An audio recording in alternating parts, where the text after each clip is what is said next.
Okay, everybody. I know you missed me because I literally did this an hour ago. So I'm here with another interview. It's Mr. Brandon Handley. There you There we go. go. Yeah, I love how I was concerned about butchering your last name, but I couldn't pronounce Brandon. There's that. it's all Um, part of it. yeah, right. And he is the host of the Spiritual Dope podcast. And not for nothing, man, I really dig the name of your podcast. So it's definitely eye catching. So this is gonna be just similar to the other interviews and very kind of lax and conversational. And I will let him go ahead and speak his piece. Yeah, sure. Hey, Rich, thanks for having me on. I love. It's funny. I'm getting ready to rebrand right now, almost to water it down a little bit. But the whole thing is like, man, when you start to do that, you start to think about getting stuck in the sea of sameness, right? Yeah. Especially if you look in the spirituality space. If you've gone to my website and you checked it out, or for anybody that goes to look, you'll see that I'm like the anti bead wearing, linen shirt, long haired, patchouli incense spiritual guy, right? Nice. Like, I mean, because that's the stuff that man, it just makes you crazy, makes me crazy. And I kind of, and I also kind of grew up with it. But as far as the name goes, somewhere along the way I was listening to this guy, Swami Sarva Priyananda, talk about names that you butcher. I've been trying to get it right. I've been trying to get it right for like 3 years now. But I started listening to this guy, and I was listening to. He's got a ton of content. It's Vedanta, Hinduism, and at one point during a 44-hour session, I was listening to some junior Swami pops in. He goes, "All right, well, here comes Swami G with some more of that spiritual dope," and I was like, "Oh shit, that's what I'm slinging, right? Nice. That's what I'm slinging." And it was like, I was already on my second podcast, and I was like, I reached out to a friend of mine, Alan. I said, Alan, I gotta lead into this. I gotta jump into the spirituality thing, spiritual dope. That's it. And he's like, all right, Brandon, slow down. So he goes, make sure that you're not just like, shiny object syndrome. I was like, that's fair. Yeah. So we had a good conversation. It's a guy that I'd known that had helped me with the previous podcast that I'd done and had known me from the podcast before that. Right. So he just wanted to make sure that, I wasn't just jumping at everything, but it's been perfect. It's been great. And now it's just transition, man. It's been 3 years, created a platform, gotten to know just so many different people. And I think I've gotten what I wanted out of it, Rich. I don't know kind of like what got you to get your podcast up and running. But for me, like, I'd fallen spiritual, right? You always, you hear about people having like these, spiritual rebirths and all this other stuff. And, you're always like, whatever, bro. Right. Until it happens to you and you're like, what the hell just happened there? And, and so what happened was I needed to find out more about how could I integrate this, experience that I'd had, like, an awakening experience that I'd had. Was I going crazy and all this other stuff? And how could I, did I need to turn all my stuff in and go monk? Right. Or was it right? Or was it possible that I could keep the life that I had? Right. I've got a wife, I've got 2 children, and, I have a day job. And, right. could I do all this stuff, be like super spiritual and still, like, I don't know, come across as normal. Right. Without, having to sacrifice all that. And so, spiritual dope was the way I tried to research that. I was like, hey man, let me find people that have been successful throughout, having spirituality and had success, like, material success in their lives. How do they do it? Right. And how could you, kind of sniff out the bullshitters and, who's the real deal? And that's, that's kind of, that's all on you, right? Like, Rich, what's your forte, by the way? We know it's not names. It's yeah. I mean, Rich is fine. Right. It's what is like what is like your primary thing? Like, what are you totally into? I'm a music guy. I'm a sports guy. Kind of. So if somebody starts talking about music, right, or any of the sports, once they you get past the surface level, you can start to tell they don't know shit about what they're talking about, right? Right. Yeah, they're like the headline readers. It's like, oh, did you see this one stat for the fella? It's like, Yeah, yeah, yeah, yeah. everybody did. It was on the ticker on the news. Like, Right. How could you miss that? Right. Just like it'd be like saying I'm into Jesus, but then like, hey, where was he born? Right. Like, I don't know. Sorry, I missed that part. right. Right. Or just in general spirituality. And there's these certain experiences that I had where it's like, okay, well, and not everybody's experience has to be the same, but I needed people that have a similar experience to me so I could understand, right? So I could relate and see how that translated. But so you get some people on and you'd have the conversations with them on the podcast, and you get into maybe about halfway through and be like, yeah, man, you're actually just trying to sell shit. You don't even really believe in what you're talking about, right? Or like, or just kind of like missing or be surface level spirituality. And again, nothing wrong with it, just not what I was looking for, right? But I learned a shit ton by going through the podcast and doing it. And the other part about it, creating like spiritual dope and the way that it's run, being irreverent and just kind of being able to drop the F-bomb and everything like that. Do you go to church? Are you a church goer? Were you ever a church goer, Rich? When I was younger, yeah. No longer though. Yeah.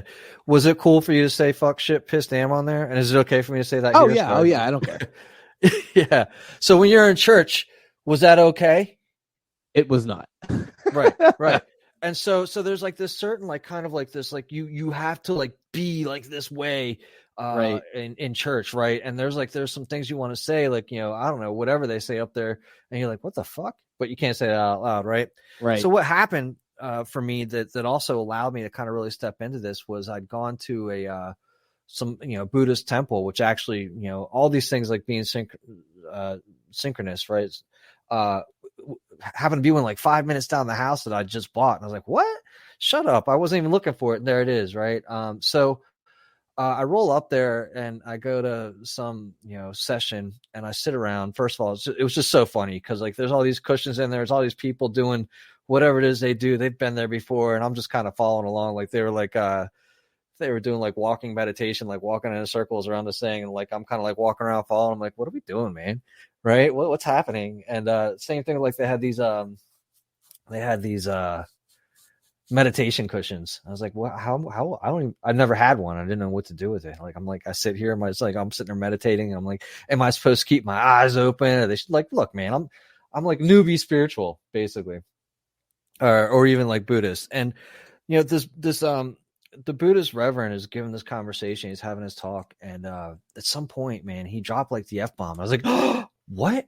This is awesome. I didn't know you could do that, right? Like, and it was just like, and he was a really well-known, highly regarded guy in his field, right? Whatever that means. But this guy was somebody, and here he is, like saying shit, piss, damn, fuck. And I was like, there was like this barrier that just like dropped, and like my shoulders dropped. I felt relaxed. This is a guy that knows what's up. He may have swung a hammer. He may have stubbed his toe, right? Like he's totally fucking human. And I was like, well, if he can do it, then I can do that, right? And so just kind of being able to do spiritual dope in a way, and do spirituality in a way that's like, it's like you wouldn't know me from the next person, like hopping out of the car, like to know that, like, I don't know, like even right before this session, I had, did a breathwork session just to chill out and like kind of get into a space that I want to be in. But it's been super great, but it's also helped me to get out of that sea of sameness. Like I talked about earlier, like I don't want to be the dude that like, you run away from because you're afraid I might talk about your chakras all afternoon. Cause I'm not about to talk about your chakras, Rich. I don't give a fuck about your chakras, to be honest with you. Right. And that's also kind of been the way my spirituality piece is run too. Is like, I don't care if you're spiritual or not, and I'm not going to like drill it into you and be like, oh, well, you got to go chase God. Oh, you got to connect with, live your life, man. Right? This is my journey, and you're on yours, and I can't tell you how to do it. But if you've got questions, if you're stuck or whatever, that's kind of where I play. Right? It's kind of like the transformational coaching comes, and spirituality coaching comes from like, all right, well, I'm I lived in the South for a little bit, right? They're always fixing to do something. So if you're fixing to get in like your spirituality, right? If you're fixing to get into that space and you're curious, right? Like, I apply like the same type of coaching you would get in life coaching or even almost business coaching. And I just take that framework and leverage it in transformational coaching. And, I've read a more than enough on it that is so like, if I all the stuff that I read was like almost everything that I had experienced, right? Like, here's all these people writing these, and same with the podcast and the conversations, like, hey, all these things line up to kind of what you experienced, right? In terms of like these internal feelings, in terms of like feeling numinous and connection to one, the universe, and all this other stuff. So like, that's just validation for me, at least, that if I am crazy, at least I'm going crazy with a whole host of others, right? But it also just says, hey, you're spot on with kind of where you're headed, and you can have this conversation with other people, right? Wow. So I that's just like a dump, right? Yeah. That's just a dump. No, and I appreciate it, because usually I'm the one, like, I interview people and I end up talking too much. So I'm like, cool, take the reins. I appreciate it. I love it when somebody talks like enough on the podcast too, just like give me a breather. Go for it. So a few things, man. With religion or spirituality or however you want to, name it, there is always like this stigma about it. Mm-hmm. You have this preconceived notion about that person. You see that and you're like, you almost have pause, because you see so many people. I wouldn't say like they're unnerved by it, but it's like an uncomfortable thing. It's like that whole mantra of, you don't talk about sex, politics, or religion type of thing. But you see someone say they're religious, then you see someone say they're spiritual. Right. Those are two different things. Spiritual, you start thinking of like, I wonder what size robe he wears. Right? Sure. And you're like, all right, well, we'll kind of see how this goes. What's really cool about what you're doing, and just even speaking to you for the last 15 minutes, you humanize it. You humanize the spirituality part of life, because, like I said, there is a weird stigma about it, and I don't really understand why. I guess maybe people have been rubbed the wrong way. They have been quote unquote sold religion in the past, or sold spirituality in the past, and it just wasn't for them. And then, you just kind of get turned off by the whole thing. And it's weird because it's like, oh, I heard a dirty word, I like it, but it's it's taboo, and it's like, it breaks down that barrier, breaks down that wall of like, oh, okay, this doesn't have to be, this super strict, color by numbers thing. You can put your proverbial stank on it. And, for sure. And I like, man. Yeah. Well, so look, I think religion is good. It is a framework, and everything in it makes sense. For me, what happens in my belief, a couple things, right? Like, it's kind of like, just because you can reiterate, just because you can speak about it, doesn't mean that you've experienced it, right? But once you know the stories like out of the Bible, and once you've had experiences that kind of align to them, you'd be like, oh shit, man. And then you're able to really tell it in a different way, right? That I feel like that truly resonates, right? I hate, you can go back to people I know that I talked to like over the years that like I hate the word resonate, but it's the best way to say it, right? It resonates. And the same with music, right? When you hit the right chord, it's just like music, right? When you hit the right chord, you're playing the right notes, everything's going along, your jamming is fine. Your body's humming, right? And you'll be able to pick up, like, if you're jamming, again, Rich, if you're jamming with somebody else on the music instruments you play, or, how you're into music, but like, when you're in sync with like something else, like it's next level. Right.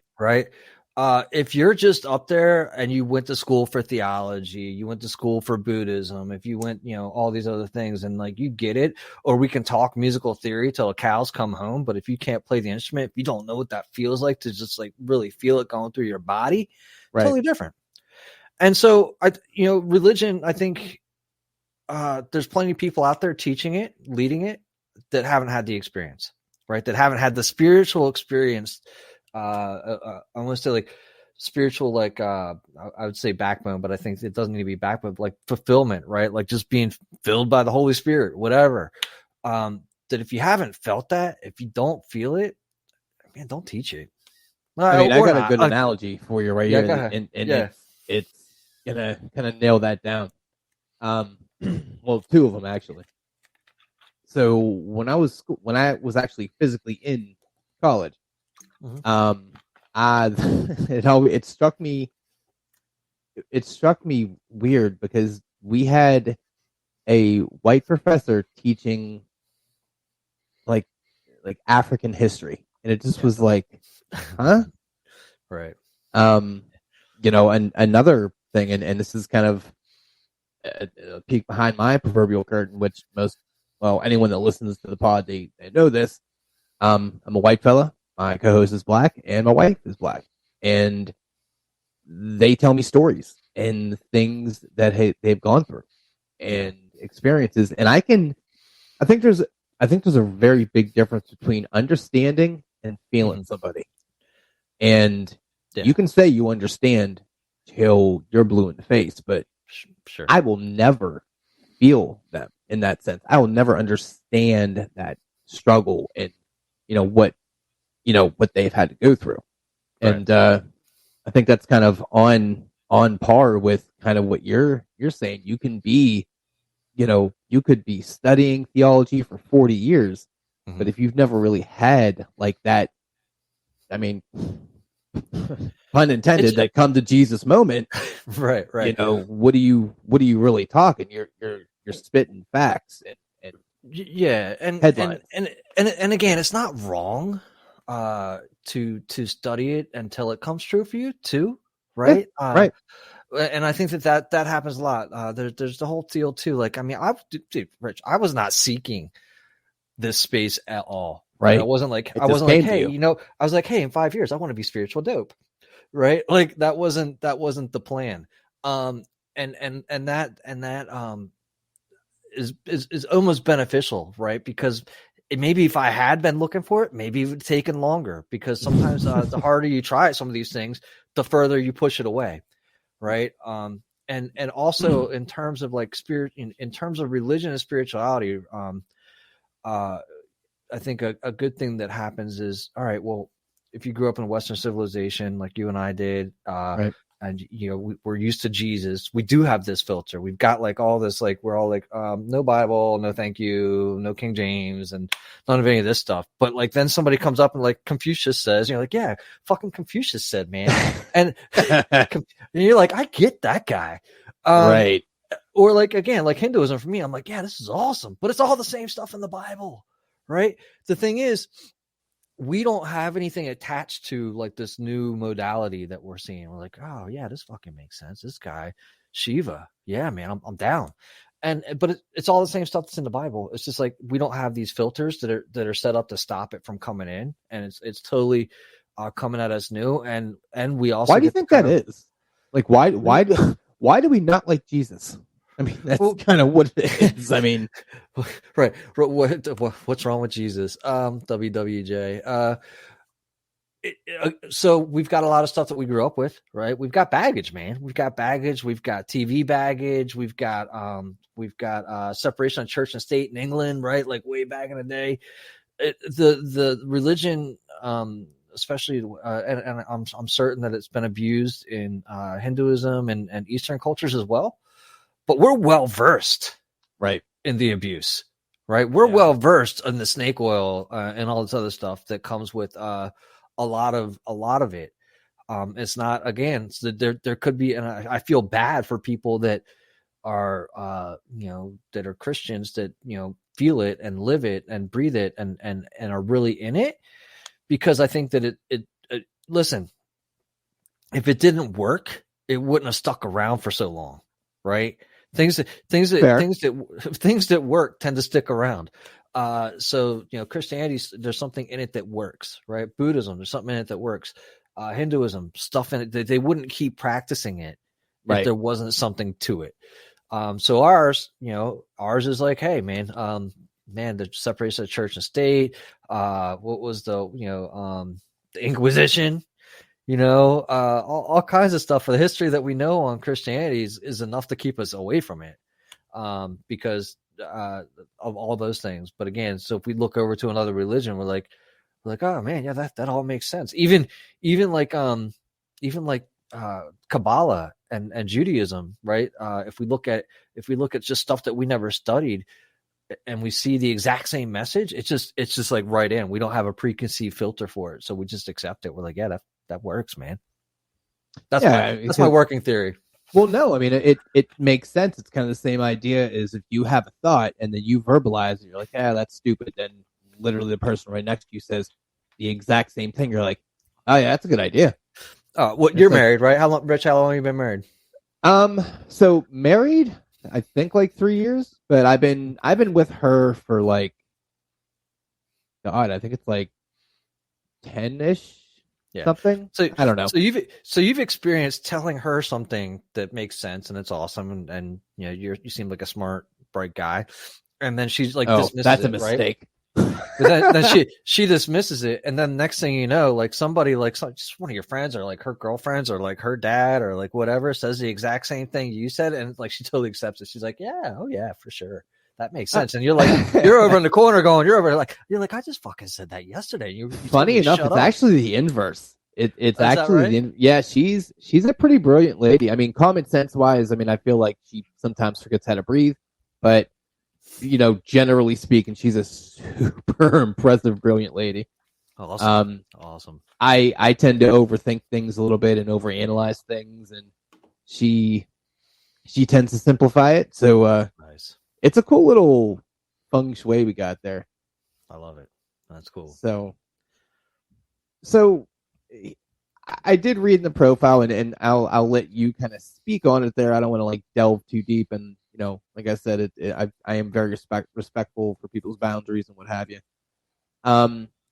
You had some issues back in the day, and I don't know if this was somewhat of a byproduct, like your podcast and your journey was a byproduct of that, but did you want to delve into that darker part of your life, or like the drug abuse stuff, or drinking? Yeah. Like, I mean, sure. Like, I mean, and that's all part of it, right? Like, I mean, there's a big part of getting to the spirituality place was like literally just kind of quitting drinking, which I'd been a pretty hardcore drinker for almost like 20 years. Oh, wow. Where I drank, and it was just like, yeah, look, in America especially, right? Like, what's your reward for a hard day's work? Go have a beer, right? Yeah, right. Your weekend's coming up. What are you gonna do, man? I'm gonna fucking get wasted, right? I'm gonna get Richter, as we used to say. I lived out in California for a little bit. I'm gonna get Richter. And it was just like, all right, well, your reward for like all your hard work was drinking. So that's what I bartended for like 20 years. I mean, come on, man. Oh wow, really? Okay. Yeah. So that probably didn't help matters. No, it did not. And then I brewed my own beer, made my own wine. It was just part of my life. Really? Oh yeah. And so like, man, I had a keg, like, a keg of beer, 5 gallons of wine, whatever, and was going at all times. So it was part of the reward for myself. But like, as time went on, like, turns out that it was having more, doing more damage than good. Right. And there was a certain point where I kind of, started to feel like, kind of like, this pressure in your life where like, well, is this, we get to it, right? Is this it? Like, or is there anything else? Like, what am I doing even? That's when I started my first podcast, which was called Fatherhood for the Rest of Us. And during that podcast, I'm like, hey, you got to be a great father and do all this stuff and blah, blah, blah. And which isn't wrong. And it was a great podcast. Actually, I loved it. But like, at the same time, I wasn't, my video and audio weren't lined up, right? I wasn't totally in line with like, kind of who I thought I should be. And especially as a father, my kids are still pretty young. I think around 5 and like 8 even. And what's amazing about children, Rich, you have kids? Yep, I got 2. Right. So that like they're like an immediate mirror to you, right? So like the first, like you'll hear things come out of your mouth their mouth, and it sounds exactly like something you'd said, and you're like, oh man, that sounds like a dick, or like, you know, or something like, man, shit, man, I gotta fix that. Right. Oh, boy. And so I was That's recognizing too that, spot on.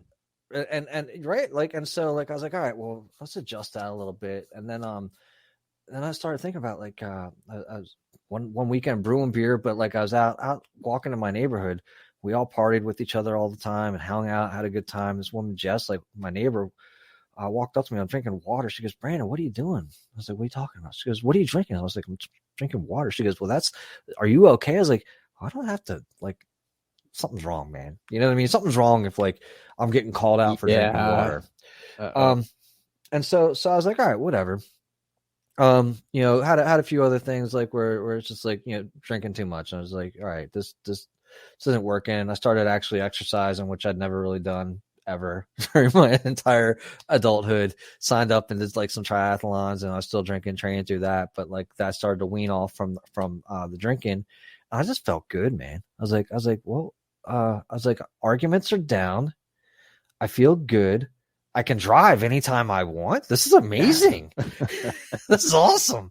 And like, you know, if anything happened with my kids, I was available. Right. So I was like, you know what, let's like, I was like, let's keep going with this. And so I did. And then, you know, and I did, right? Like, I mean, I wouldn't call it dark so much as like, I mean, there were some periods where like I was a dick, but like no more so than honestly, probably 50% of America. I'm not, you know, if I'm using that neighborhood as a guide, it was a fair sized neighborhood. Yeah. And I was like, you know what, this isn't working for me anymore. And it literally just kind of fell away, you know, the desire to drink all the time, because I felt better without it. And life for me was better without drinking. And funny thing is I brought it up with this guy Nitin, who was Indian, who had actually showed me meditation at a what the hell was that thing we used to go, Toastmasters, right? We did some meditation, and he was so cool. And that was like one of the first times meditation actually kind of clicked for me, right? It was just during a Toastmasters talk. I was like, hey Nitin, can I have like lunch with you and just kind of talk to you about like whatever? And he's like, yeah. So I was telling him kind of how I'd gone through like the spiritual awakening type thing, and how like I just didn't want to drink anymore. And he goes, that's just kind of how it works. Because, you know, the things that are no longer serving you just kind of fall away. I was like, huh, well, that's cool. People like, I didn't say I didn't want to hang out anymore, but like, man, listen, you ever been a designated driver, Rich? I have not. That's okay. It's not all it's cracked up to be. And then plus you got Uber now, right? So, right. Exactly. So like, when you're hanging out with people, you're not drinking and they are, there's only like so much tolerance you've got for like, you're like, how many more times, like, I mean, when you're all drinking, it's great. Like you can say the same shit over and over and over for 4 hours straight and everybody has a great time. By the time like you told me the same story twice, I'm ready to fucking check out. I'm like, yeah, man, have a great night. So good to catch up. I gotta go. Right. So, you know, people start falling away. They don't want to hang out with you anymore because you're no fun to drink with because you don't drink. Right.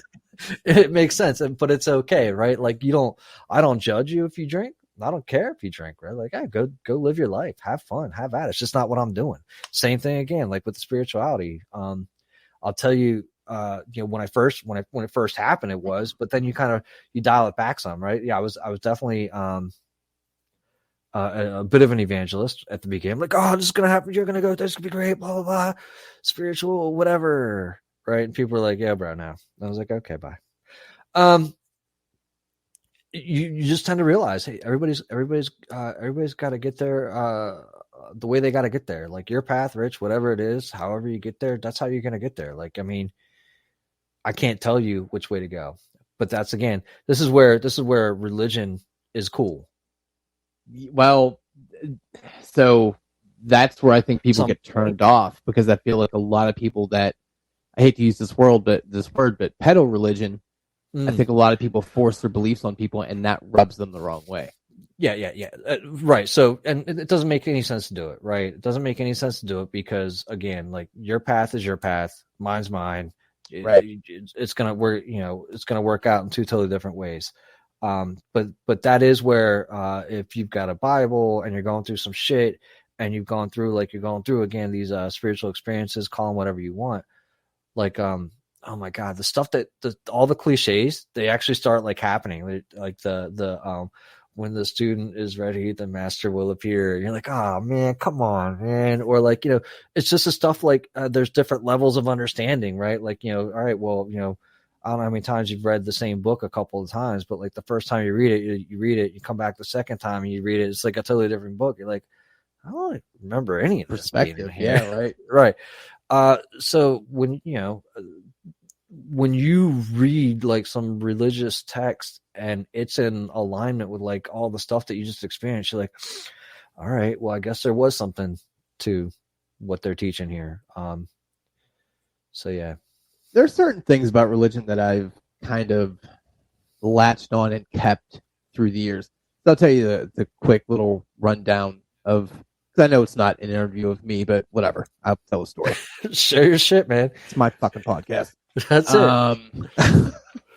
So, I wouldn't say I was like way into religion, but I went to a Catholic school and had to go to church every week, and went regardless of whether or not you were too into it, it was around you, and there's no way it doesn't get in.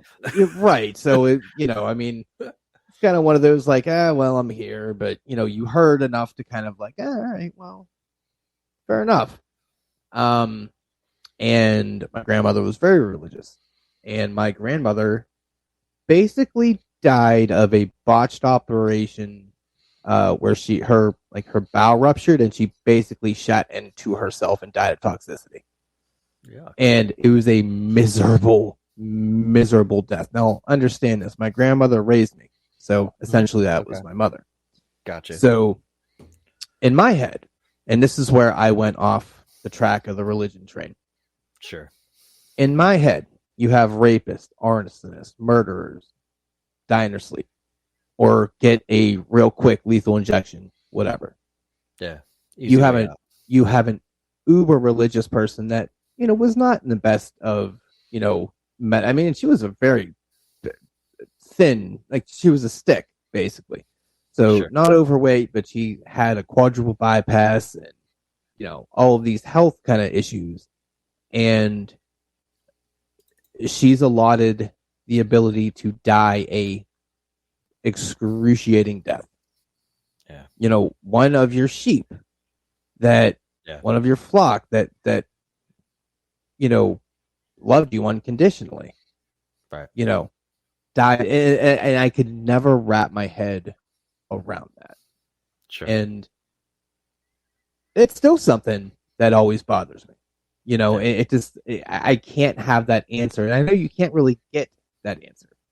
But the other part of that, and it's the weird, interesting, because I was raised Catholic. So right.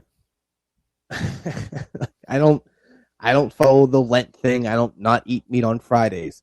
But on Good Friday, if these fucking assholes in this house don't shut everything down from noon to 3, I'm choke slamming somebody. That's funny. And it's the weirdest thing that is the thing that I have latched onto to be almost the only religious type of thing. Fanatical. Right. And I don't know why that has always stuck with me. My general belief on religion and spirituality should really kind of come down to this. Don't be a dick. Yeah. Be a good person. That's there a good go. start. You can kind of follow whatever you want to follow, but let that be your foundation.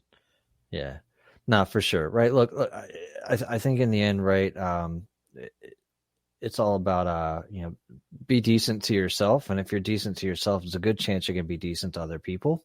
Can't love yourself can't love other people without loving yourself. Boom. Right. And do it like unconditionally. Right. And that's tough too, because we're so hard on ourselves. Mm-hmm. And we don't do a really good job of being our own best friend or our own best cheerleader and all that other stuff. And until we start doing some of that for ourselves, we'll always, whatever's inside of us is what comes out, right? There's no alternative. So until we start doing that, then it's really hard to kind of see some of this other stuff that in the spiritual dope space that I'm talking about, right? and kind of seeing the greater, I don't want to say like greater picture or anything like that. Again, these are just like, it's hard to put a lot of this stuff into words. It's like kind of like once you start kind of experiencing it, and that's the challenge too.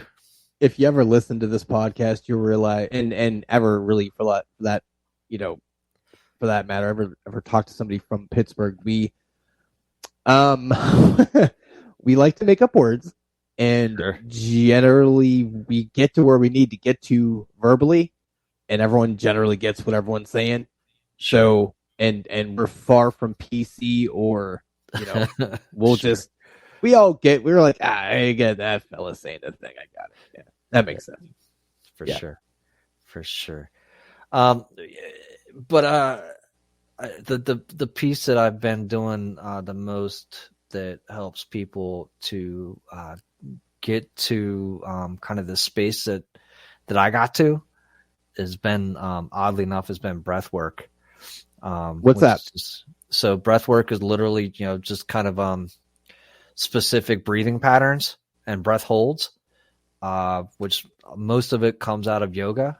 But it's like you do this intentional breathing patterns, and you have like amazing experiences, man. Like, and it's just, it takes you to a place that you generally can't get to without drugs or alcohol.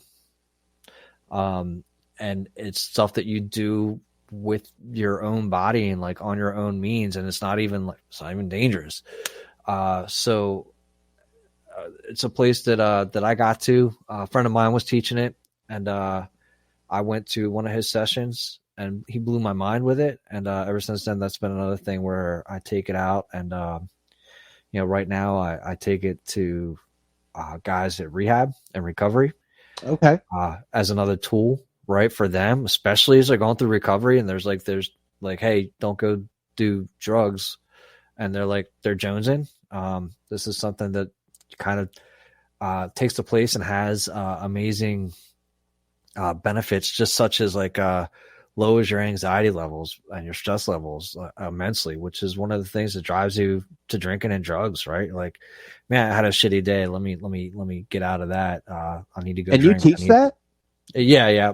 Okay. So I go in there and I share it with them. I just kind of share the special practice with them. It's a 20-minute practice. I talk to them a little bit about, you know, where they're feeling anxiety 90% of the times, right?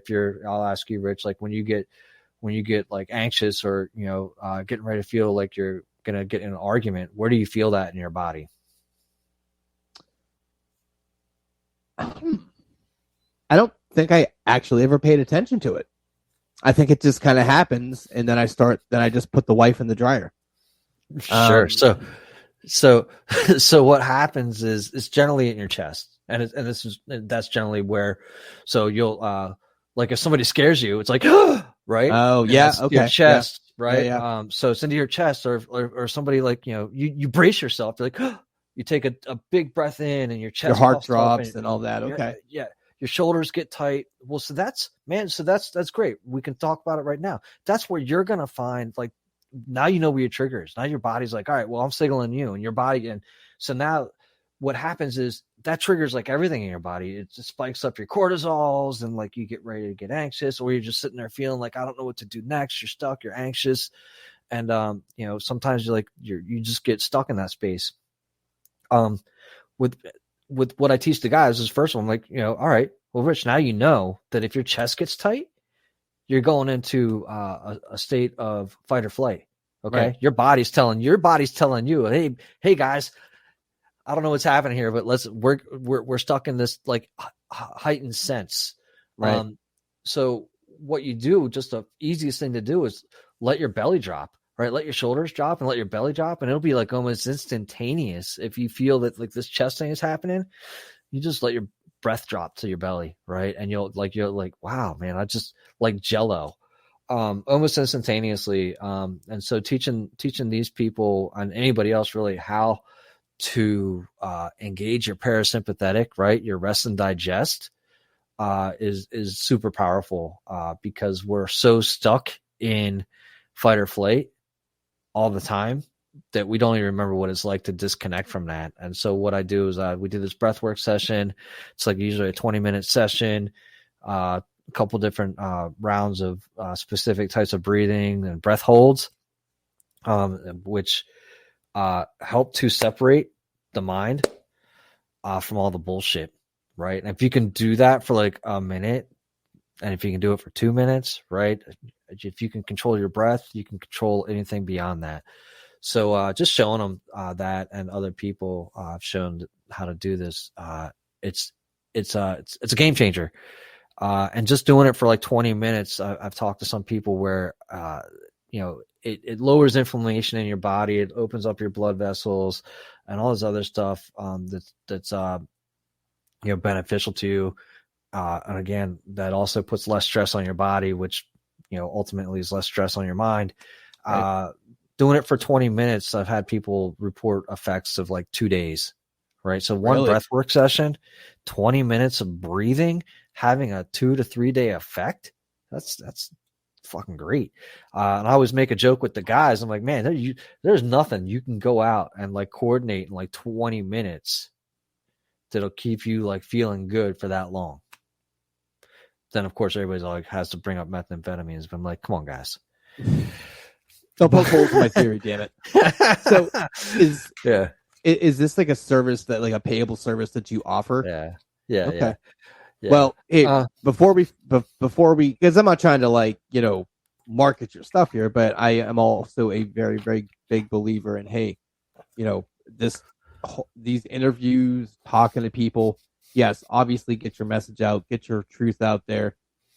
But it's also, this is, oh God, what's the word? I just had it. I bet you it was great. It was probably really awesome. It probably wasn't. I would say maybe it was 2 syllables. Oh, as far as I can go. Well, so look, I love sharing exposure for sure. So look, I mean, it's mutually beneficial for everybody having these conversations. I think you and I get to have the conversation, which has been great, Rich. So I appreciate you having me on. But yeah, man, there's stuff that if it's something that helps other people, man, share it, right? And that's what that's the point I want to make. Like I didn't want to put that out there like that, but I think not only just you, but everyone that's listening needs to understand, hey, there are people out here that are actually good people that aren't just trying to take your money. They actually offer services that are beneficial, mutually beneficial, because not you mentioned something earlier, right? And I don't really speak on it because it didn't seem that important, but somehow or another it's kind of coming back, and I'm just going to touch on it. So you mentioned something, about you're not really sure how our podcast kind of came to be. Sure. And it, long story short, it just was a conversation we had for about a year and eventually got there. And we felt that, we have interesting conversations, but we also have interesting perspectives. And I think that the first few episodes was just kind of funny, silly, yada, yada, yada. But then we realized, hey, we actually have something to offer. Like our experiences can definitely benefit people. Not to put him out there, he was going through, a separation. And we talked about so many things. It was cathartic for him. Yeah. And it just kind of made me think of when I was going through kind of a bad breakup. I needed something to distract me, or I needed to have some kind of kinship with somebody. And if I could hear someone talk about a situation that they've been going through, that I can feel or understand, whatever verbiage you want to put on it, I think that's more valuable than anything. Yeah. So when you sit here and you have BreatheWorks and you have these, you have this very humanized spirituality about you, and I chuckle as I say it because it's just one of those sentences you don't really think that you ever get to say, because those things are so it's like oil and water almost. But you have found a way to like, hey, religion's kind of cool, man. It doesn't have to be all creepy and like there's some cool stuff here. It is very cool stuff, and I'm glad to have fallen on it again. Yeah. There's stuff that even just the lines of like I was sharing it with the guy, and again, I always tell these guys, I'm like, look, I'm not very Jesus-y or anything like that, but here's this line from the Bible that I found is really working for me, and that's it, to be honest with you. But the whole idea of let's say that you're going through a bunch of shit, you've got a lot of things on your mind, and you're getting weighed down by it, right? Right. I think about that, I think it was I don't know who said it, to be honest with you, but like, give it no thought, right? And you're like, wait, give it no thought? All right, I'll give it no thought. And it just like drops, dude. It's like Teflon. But how do you do that though? Like that's the you say that line. You say that line. You say it internally. You say that line. It's like putting Teflon up. You just be like, you know what? Give it no thought. I'm like, give it no thought. Poof. Fucking amazing. I shit you not. Give that a shot, man. That's just. It feels very much like it's very, easier said than done. But I mean, we're also talking to a fellow that, you just say 20 years, and you just say you realize like I don't want to do this anymore because it sucks. And you were like, oh, this is what it feels like to be sober. Cool. Yeah, it's fucking great. It was really nice. And it still is nice. I haven't had a drink since like 2017. I think it was. That's awesome, I want to say it was either the night that like it was a Cinco de Mayo where like I was standing on the couch and like being like woo-ha, or shortly thereafter. But I mean, it's close enough to that's the indicator. But give it no thought. Like you literally, like you just feel yourself starting to get weighed down again, dude. Feel your chest like starting to tense up. That's the indicator that you're starting to like fucking go mental. And be like, you just say to yourself, give it no thought. And it's just like such a nice like slicer. It's like a Ginsu knife, if anybody knows what those are. Yeah. Man, did not wake up this morning and thought I'd hear a Ginsu knife reference. No, I like it. Nah. How much would you pay? Then there's like one other one too. It's just like, I mean, there's so many like great lines out of the Bible. You're like, if you apply them and you see them, like the thing about giving your worries over to God, same thing. Be like, you know what, man, I'm gonna give this stuff over to God. And here's Jesus, there's a guy, right? Jesus all the time. But there's this guy named Neville Goddard who was I guess a new agey kind of guy. In like the 20s to like almost the 70s or something like that. I don't have like specifics on him, but I do know that he was really good about teaching the Bible in a different way. And he also talked really closely about the subconscious. And if we think about any of this stuff, if anyone listening today can't believe in like Jesus or God, then leverage like your subconscious, and then put your subconscious in that space, right? Put your the thing that pumps your blood, whatever that is, right? What's pumping your blood? Because you're not like sitting over there going wah, wah, with a fucking pump, right? You're not growing your hair. You're not like sitting there at night be like, hey, I can't come out tonight. I got to grow my hair, right? something's doing that for you, right? And it knows how to do it. Like it's creating blood, skin cells, and all that other stuff. Give your problems over to that, whatever's doing that for you. And if you can't call it God, that's cool. But it knows. And actually, the funny thing is you are doing it. So if you throw your problems into like this super mega computer that you have and just kind of let it chunk away for a little bit, you'll probably come up with a solution. The problem is we think we got to do it now. Right. And if you don't, then you don't. And if you don't, go ahead. I was just going to say, I think the part of that is you try to put it off to the side and it just circles back. You're like, okay, the quicker I take care of this, the quicker it's going to go. And it's like, well, just because you come up with a solution quick doesn't mean it's the solution. Doesn't mean it's it doesn't mean it's a good one either. Like give it some time. That's the whole like usually kind of give it like 3 days, right? Put it in there, let it marinate, give it to you. If you can't give it over to God, put it in your subconscious, right? The thing again that's growing your hair for you and doing all that other amazing stuff that you are already doing. And imagine this, right? You're growing hair. You don't know how you do it, right? So give it some of your problems, right? Your subconscious, and you don't have to have the answer. Let something like it'll be something like you'll be walking at the grocery store, you'll see some grapes, and like you'll come up with the answer. You're like, grapes? Why didn't I think of that? Listen, those epiphanies are kind of what I live for. The wife literally came to me yesterday with a business idea and a business opportunity for something to do with the podcast.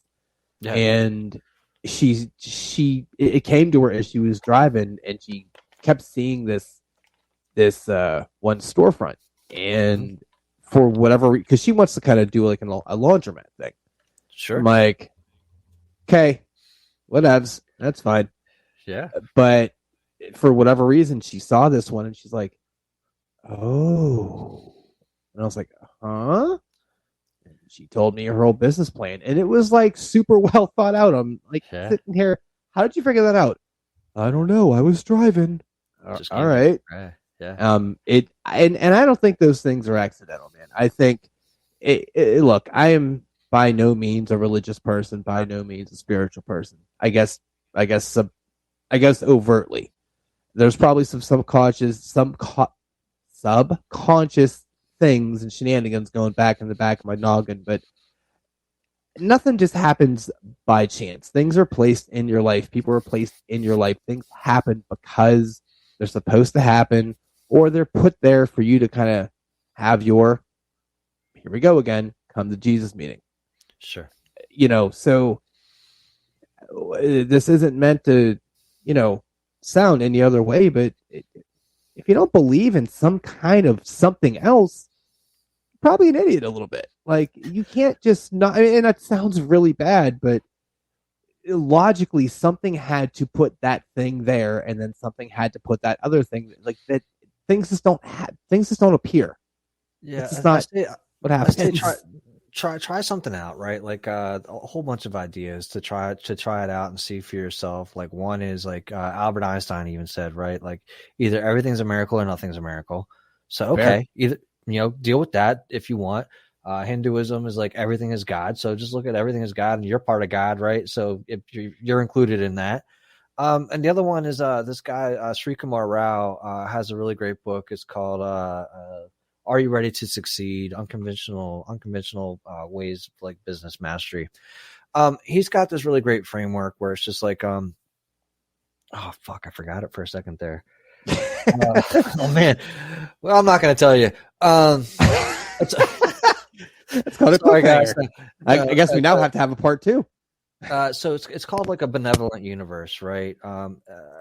Just if just apply it, right? Like think about this, man. If the odds are true that, and again, especially coming from parents, we're both parents, if the odds are true that the chances of you being born are 1 in 400 trillion, and I'm, fucking putting things in place, and just like with my kids, right? Like I'm gonna make sure they get what they need to live fully, right?